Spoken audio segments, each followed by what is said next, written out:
The crystal caves beneath the Prism Range had been forming for 40 million years, and in that time they had become something that geologists classified as a site of significant scientific value, and that the miners who had discovered them classified as the most beautiful thing they had ever seen underground. And both of these classifications were correct.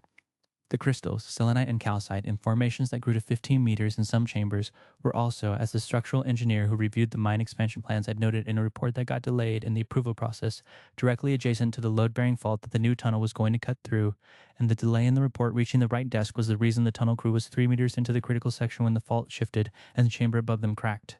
The crack ran through the largest formation in the upper gallery in the specific way that cracks run through things they shouldn't,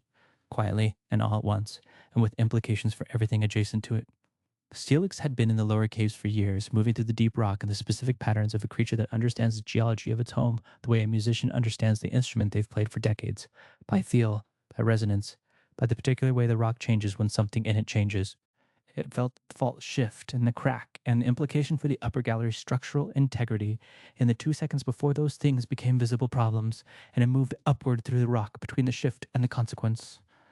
Iron Tail. Steelix used it on the largest formation not to destroy it, but to score it, a precise line along the formation's existing stress fracture, redirecting the break into a controlled split rather than the shatter that the tunnel crew below would have received. The formation split cleanly, the two halves leaning against each other in a geometry that held the gallery ceiling up rather than dropping it. The crack's energy redirected into a seam rather than a cascade. The tunnel crew heard the split above them and froze, and then the ceiling held, and then they evacuated, in the specific, orderly way of people who are very frightened and very professional at the same time.